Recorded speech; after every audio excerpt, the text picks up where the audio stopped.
City post में आपके साथ में मैं हूं नामिका। एक अनोखी लेकिन काफी मोटिवेशनल खबर है। जी हां, शादी के मंडप से एक दुल्हन विदा होने के तुरंत बाद ससुराल के बजाय सीधे छपरा के जेपी विश्वविद्यालय पहुंच गई, जेपी यूनिवर्सिटी पहुंच गई।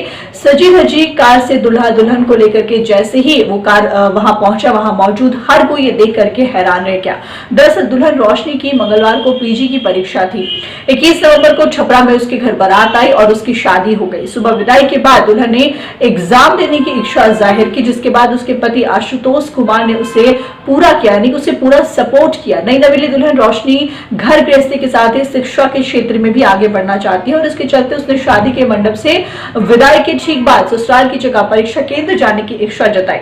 दूल्हे और उसके परिवार वालों ने भी दुल्हन की पढ़ाई के प्रति रुचि देख करके खुशी जताई और उसे दूल्हे के साथ परीक्षा देने के लिए जेपी विश्वविद्यालय के साइंस ब्लॉक भेजा, यानी कि दूल्हा दुल्हन परीक्षा के ठीक बाद शादी के ठीक बाद परीक्षा देने पहुंचे। परीक्षा देने के बाद आपको बता दें कि दूल्हा अपनी दुल्हन को लेकर के घर सीहोर पहुंचा और इस दौरान करीब 2.5 घंटे तक दूल्हा कार में बैठ करके दुल्हन का इंतजार करता रहा। शहर के मोहनावानगंज निवासी वासुकी नाग प्रसाद की भतीजी रोशनी की शादी गोपालगंज में हुई। 21 नवंबर को छपरा में उसके घर बारात आई थी।